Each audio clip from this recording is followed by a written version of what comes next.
Persistence in proclaiming the word, the core, the kerygma of the gospel message, is a theme that is discussed and then demonstrated in today's readings.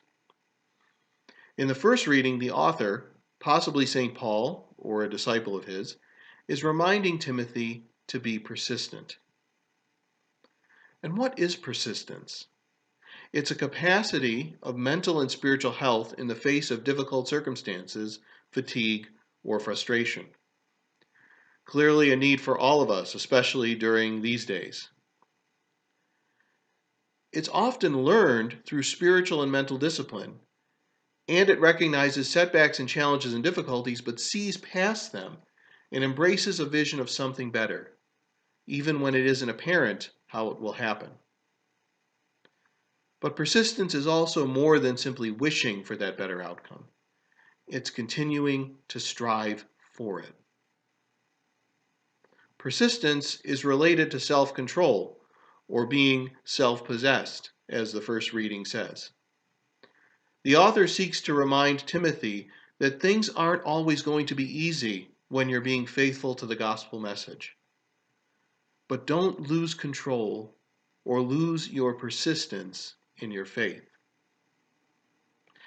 Self-control is something we can easily forget when we aren't attentive to strengthening our persistence, which is why one of the gifts of the Holy Spirit is fortitude, or strengthening for our faith.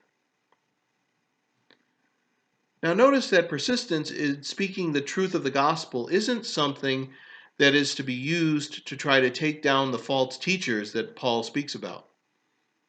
It's not about a mission to fix others or to even argue or be contentious. Rather, Paul says to Timothy, do your work, evangelize, do your ministry, your service. Be aware of the false teachers and even beware of them, but don't get caught up with their negativity.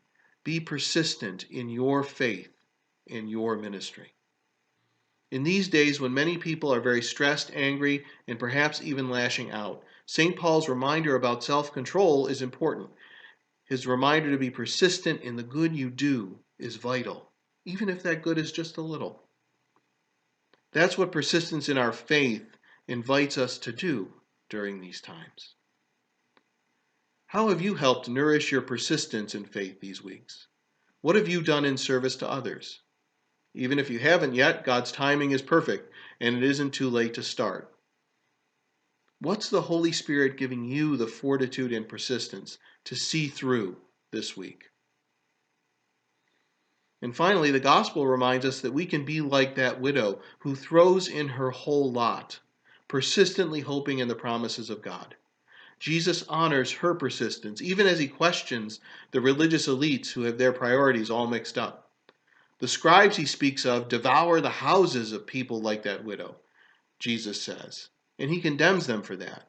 He invites us to be like the widow who persists in the small things, even when it seems like people and circumstances are out of control and devouring your life.